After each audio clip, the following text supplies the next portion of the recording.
Hi, Estrella. As always, I like your design work. Even your presentations are good. Twitter, Facebook, Instagram.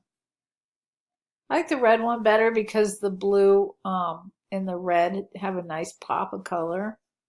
And I also think it looks good against this orange.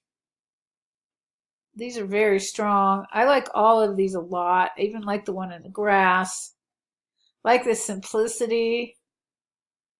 This one might need just a little more contrast. I think it looks cool over the blurry city.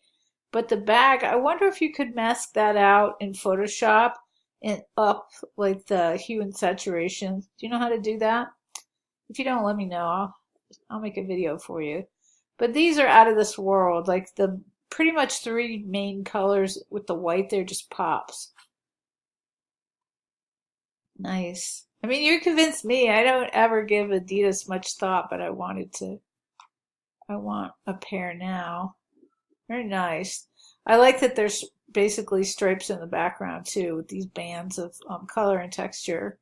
So again, so I only have two comments for you. Take the product, mask it out, increase the brightness contrast just a little bit so it pops a little bit more off the background. Is number one. I don't think you need to do anything to this image. It's already bright enough. But you need to work on the kerning, make that as perfect as possible. So if you don't really do that much, what I do is I put my type tool, I click on that, Illustrator or whatever, InDesign. In between the letters, I hold down the Alt key and I use the left and right arrow keys to nudge them along tiny little space at a time.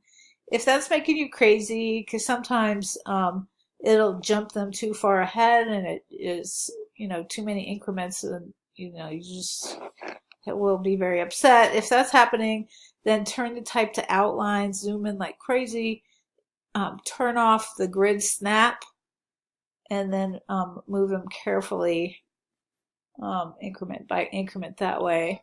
Something I recommend you play, if you haven't already, before you start kerning, is play this kerning game. It's type.method.ac. Even if you've played this before, play it again and then go back to your work and you'll see, here we go. You'll see the B and the O touch, but the O and the L and the D don't touch. And the goal is to get these as even as possible. All right, so that's really my only suggestions. Let me know if you need a tutorial, etc. Bye-bye.